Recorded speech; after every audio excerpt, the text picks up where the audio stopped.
No role plays, just real. Chris and Lorenzo share 4 decades of combined experience to help you become a more effective leader. We've never really, as a workforce, spent a lot of time on making sure we're developing good leaders. We'll be able to share stories, experience, mistakes, failures, successes. This is Hacking Your Leadership. Welcome to Hacking Your Leadership. I'm Chris. And I'm Lorenzo. And Lorenzo, on this episode, we're going to be going over part 4 of 5 in regards to the Forbes leadership article, 5 Commitments Leaders Can Make in Difficult Times by Ken Gosnell. If you've joined us for the last 3 Mondays, we've talked about committing to learning from every person and every experience, committing to finding and fighting for your passion, and committing to delivering twice as much value to everything. Please go back and listen to those if you haven't yet. I think they're great conversations. On this episode, we're going to be talking about number 4, which is commit to rewarding team members and those who help you.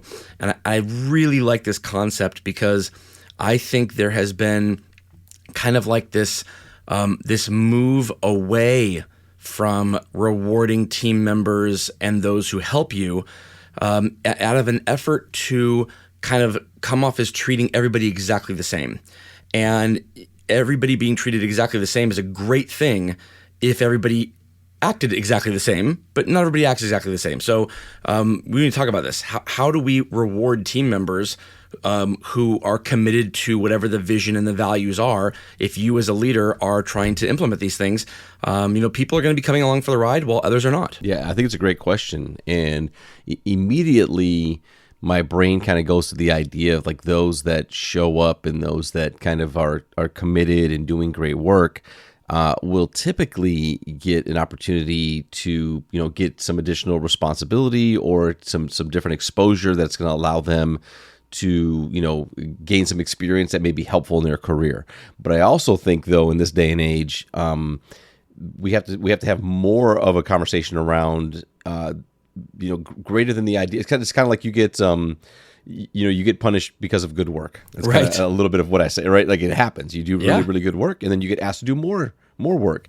And then what about others? What about those that are just doing, the effort? What about those that maybe are doing a good job, but they're not really, pushing themselves or looking for more? And we've talked about this before in I think the quiet quitting episode. Like that's perfectly fine. Like you're okay to come in to do the job that you signed up for and just do the job. There's no expectation that you have to do more. But when it comes to providing recognition, or when it comes to doing things that would not only be maybe a door of opportunity, but also whether it's compensation or benefits or something, I think we need to have some dialogue, as a working culture environment, as industries around how do you do something different or unique for those that are continuing to show up and continuing to put forth good efforts.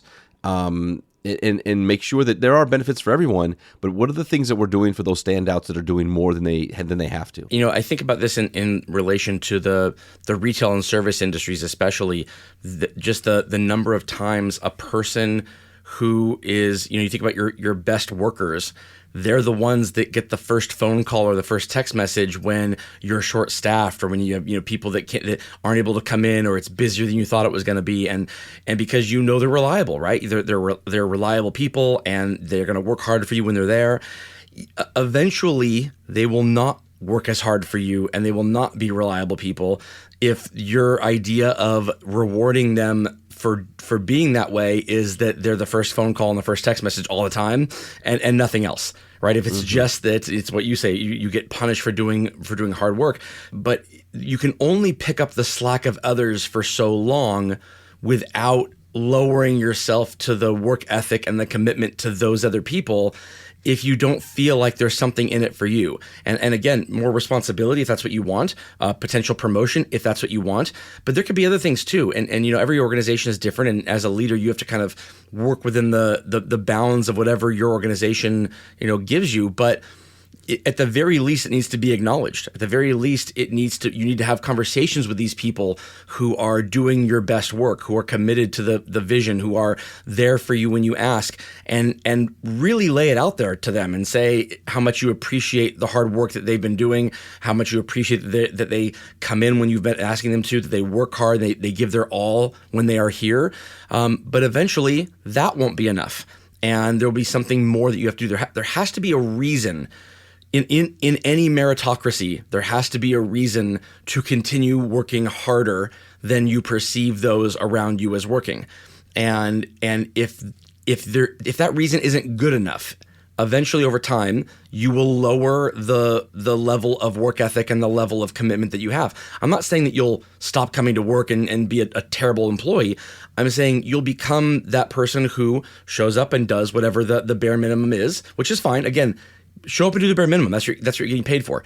But if that's what you want, is a team of people who just do that, a team of people who, according to the internet, are quiet quitting, then that's what you'll get. If everybody gets treated exactly the same, that's what you'll get. And you won't have those people who are able to step up or who want to step up to help you get through difficult times, because you'll have a team of people who just does exactly what they're paid for, and nothing more.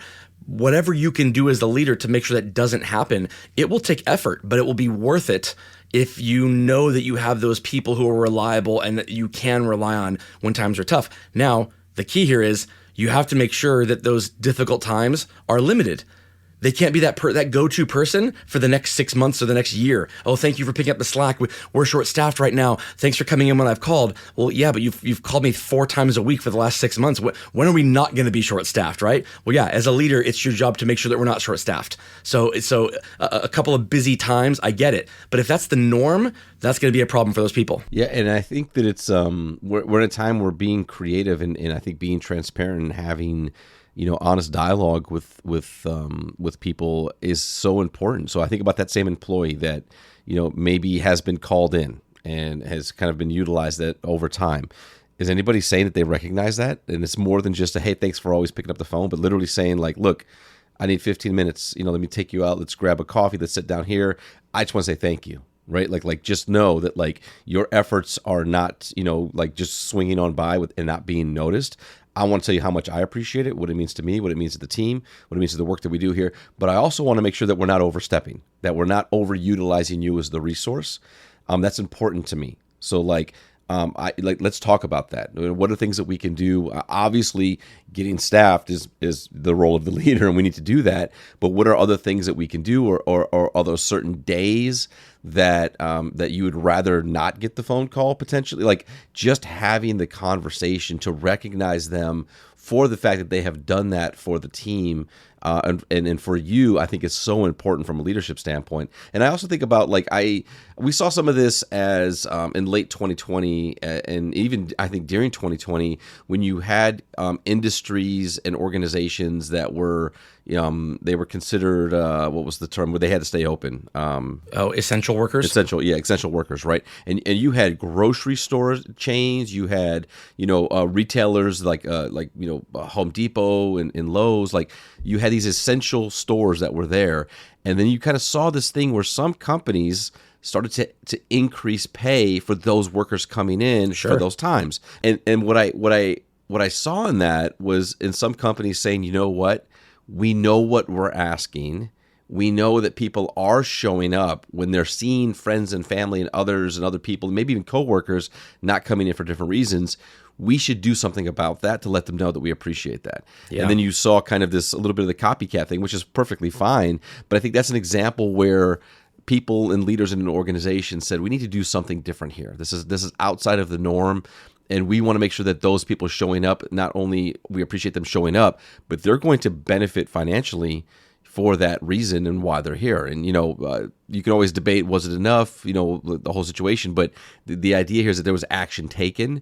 And I think that's some of the space that we're in now, is that maybe you do have policies and procedures and benefits that are, kind of across the board for everyone. And there's not a whole bunch of difference in tiers of what those things look like. Well, that means as a leader, then you may not have the control or capability to do things from a compensation standpoint or other types of ways, but you can do things as a leader, person to person. You can make sure that those people that are doing the work at that level or or doing more that's being asked or really extending themselves, that they are aware that you are aware of it. And that you're finding creative ways to make sure that they feel good about the work that they're doing. Yeah, I think about you remember back in college or high school, and you had a group project, right? And sometimes you were in control of who was on your group. Sometimes it was assigned to you, and so it's you're amongst 4 people, and there's always the one person on the team who is just like the gung ho, like they want to do everything, and it doesn't seem to bother them. And then there's always one person who wants to do as little as possible, and then there's those 2 people in the middle who are like, yeah, just tell me what to do and I'll do it. You know, they're not the above and beyond, but they're reliable. They'll get their job done. This is no different, right? In a team, you're going to have those that are the I'm in no matter what. Let me just give me more, and you'll have those who are give me as little as possible, and you'll have those in the middle who are just like, yeah, I mean, I'll be there, but there is a level at which I will not do more than this, right? And if you're talking about rewarding entire teams of people, think about your group project or your group gets rewarded for being the best result overall, and there's some kind of a reward for that, either extra credit points or pizza party in school or whatever it is. The first time that happens, there might be a little thing in the back of your mind that says, I don't like that this person who didn't do anything on the group project is here, but I'm so happy that I'm here that it's just I can ignore it, right? If that's every single month for a period of a year, on the 3rd or 4th time, the person who's done nothing, who's there at that pizza party with you or getting the recognition with you, that's going to start to really bother you. And this is the exact same thing. You talk about doing these kind of like these one-time or kind of like lump sum rewards that a lot of companies did out there for hazard pay during the pandemic. I don't recall a lot of people feeling or reaching out to us saying that they didn't like that those who didn't seem as committed were getting the same thing that they were getting too. But if that's your go-to and how you reward people, but you're also not singling out those who are really going above and beyond, you are just doing the rising tide lifts all boats kind of thing. Eventually there'll be people who will look around at the boats that are rising with them and going, why are these people still here? Why are these people still with me getting these rewards too? Because the novelty of the reward will wear off if it's not if there's no exclusivity associated with it. And so you as a leader have to figure out ways that you can think creatively out of the box on how do you reward your people in a way that makes them feel like there's some exclusivity to it based on the effort that they are putting forward. And the first thing that you need to do to figure this out is you have to find out what they want. You can't just assume this is how I'm going to reward this person because this is what's in my power.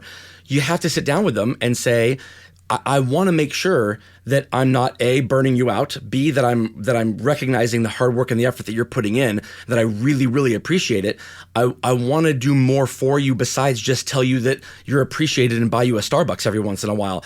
Tell me what I can do, and I'll let you know if that's in my power. If there's nothing I can do that you're asking for, we can figure out other ways. But let's talk about it and have the conversation so you know where the limits of my abilities are in regards to what the company policies are, but that you know that I'm at least making a concerted effort to show that you're recognized more than just the passing thank you and the pat on the arm, because the pat on the arm works the very first time only, and then there has to be something more than that, or the continued effort won't continue. Yeah, and again, I think it's important to understand. I love that you're saying like kind of define what it is to them that they would appreciate, because I like if we pull back to the restaurant example and being called in all the time and that type of thing, maybe the person that continues to be called in, is a server, and that's typically what they do.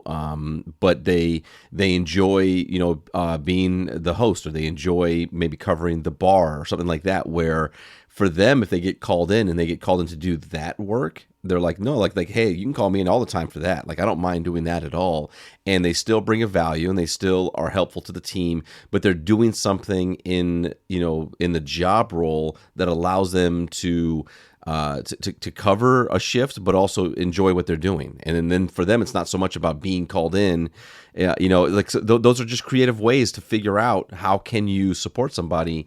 But if you don't know that, if you don't have the conversation, if you don't allow them to define what that looks like, if you just accept it, and to your point, like just say thank you every time, but then like the thank yous never stop. And it's like, well, you've been thanking me for 6 months now. It'd be great. You could thank me with new employees that, right. That allow me to have my time away, or you could thank me with this, or, like those are, I think, really, really critical in these moments. And I think that we're going to see My hope is that as we continue to see organizations and companies looking at inclusive workplaces and doing training and things like that, where it's really unique to the individual and talking about people and who they are and what they bring in, my belief is that we're going to uncover the reality that there are definitely things that apply to most people and that people appreciate in regards to work environment and benefits and stuff. But then I also think that you're going to find that people are also unique and different in what they would like to see from a personal,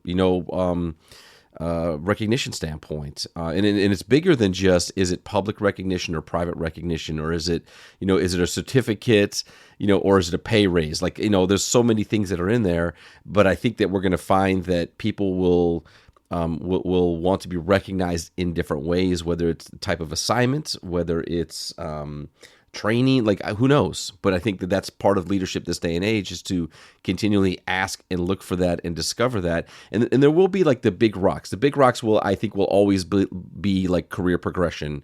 There'll always be things like compensation. There'll be things like benefits. Those will always be the big rocks. But I think now we're going to start talking about some of the smaller ones that can make a big difference and can make it feel personal and unique when your leader knows about it and delivers that type of thing. Right. And the reason why this is so important, especially in industries where you have a lot of people who are not in their career, but they're in a job as a stepping stone, is you have a lot of people who aren't necessarily working 40 hours a week. They're working less than that because they're doing other things. And why this is important is that, let's be honest, there are very, very few organizations out there that have a lot of part-time workers and a lot of promotion or upward mobility options for those part-time workers. Typically, anything in a leadership role, anything that has to do with more responsibility or a promotion or a title change that gives you more than whatever the entry level is, typically those are reserved for people who are working 40 hours a week or more. And there are some exceptions to that, but very, very few. And so if you don't have that as an option, if you want to make sure that your people are rewarded, but you don't have that as an option to you, is to say, hey, let's work you on the next promotion. Well, how does that work? I only work 22 hours a week, and you don't have any spots that work 22 hours a week that are in leadership spots. I'd love to have one if there was one, but let's be honest, there isn't any. And that's the case in a lot of places. So the more you can have these conversations with your people, and the more that you can figure out how to meet them where they are in ways that make them feel truly valued. Because let's think about it on the opposite side too. You might be thinking, this is really difficult. I want to figure out how to reward this person and I can't figure it out. Maybe you're making it harder than it is. Maybe what they're looking for is so much easier than you think it's going to be. Having that conversation can give you the tools that you need to at least start that process, as opposed to just thinking this is hopeless. I don't have the tools. There's nothing I can do besides say thank you. Absolutely. And with that, it brings us to this episode's 1 minute hack. But first, a few words from our sponsors. The 1 minute hack. All right, for this episode's 1 minute hack, here's what I want you to do. I want you to get your pen and paper, and I want you to write down things and ways which you would like to be rewarded for the hard work or the effort that you put in that are outside of what the normal scope is. So if you're a leader, chances are that you are either working full-time or that you are working in something that is a career more so than a job, and you have the options or the possibilities of promotions, right? But outside of that, because those may happen few and far between, they may be several years apart, they may require somebody who's been long in role to retire or die in order for you to get promoted. Think about ways that in the interim where you couldn't feel rewarded or valued or thanked for the hard work and the effort that you put in, ways that your leader could do that for you. If you want to have that conversation with your leader, then that's great. I love that. But at the very least, you need to put yourself in the mindset of thinking creatively about how this process works if you want to be able to do it for your people. Chances are some of the things that you can think of for yourself are some of the same things that your people might be thinking that would help them or that would be beneficial for them, that are outside the normal scope of how people are rewarded or recognized. So get yourself in that mindset, and then you can have those conversations with your people to make sure that you can find ways of rewarding those who are truly the ones committed to your vision and your values as a leader, the ones who are there for you when needed, and to make sure that they don't burn out or they stop being that person because you took advantage of it, as opposed to really making them feel valued for their efforts. Absolutely. No, I think it's a great 1 minute hack, and I think it's really healthy sometimes for us to take the time to self-reflect and consider and think about what do we need as leaders and people, and that can be really helpful in shaping and understanding what others may need, and in figuring out creative ways to recognize people for a job well done. I think we're just at the beginning of this. Just kind of this idea of matching the uniqueness of our people with the uniqueness of how we approach things like recognition. So I'm really looking forward to continuing to have this dialogue, not only on the podcast, but just across my friends in the industry, as people are getting, just different. I think just different challenges and different ways of doing the work that are going to be kind of the future of, what leadership and what work might look like. Like, imagine a day 10 years from now where you pick and choose, your own, your own benefit package. Here's a list of all the benefits and things that matter from an organization, and you pick and choose the ones that most apply to you. And then recognition wise, like, who knows, but that could be something where it really is a kind of choose your own adventure, but then it allows you to show up in a way that you can do your absolute best work. I think the move towards fairness overall is a good thing, in that in a lot of organizations, you can look at favoritism or nepotism or all these ways where people are getting rewarded or promoted, and they shouldn't be. But they're getting rewarded or promoted because of who they know or who they rub shoulders with or who they get along with. That is the wrong reason to reward or recognize somebody. But the solution to that is not to treat everybody exactly the same in order to make sure that no one gets anything special. The solution is to make sure that when you reward or recognize somebody, that it's rooted in something you can speak to later on, that it's rooted in the values of your organization, that it's rooted in the goals that you're trying to accomplish as a leader, and to be able to articulate to anybody who asks, this is why this person got recognized in this way, because of this and this and this. And it shows on paper, and it shows in the actions, you as a leader and them as an employee. If you can articulate why someone got promoted or given special recognition or extra money or whatever that is, and it's rooted in those values and the goals of the organization, and you're not worried about, I hope nobody challenges me because it's just because I like them better. If that's what it's rooted in, that's good. That's a very good thing. Don't fall into this trap of thinking that the only way to treat everybody fairly is treat everybody exactly the same, because people should be treated differently based on their commitment to your organization. Absolutely. And with that, it brings us to the end of this episode. This is Hacking Your Leadership. I'm Lorenzo. And I'm Chris. And we'll talk to you all next time.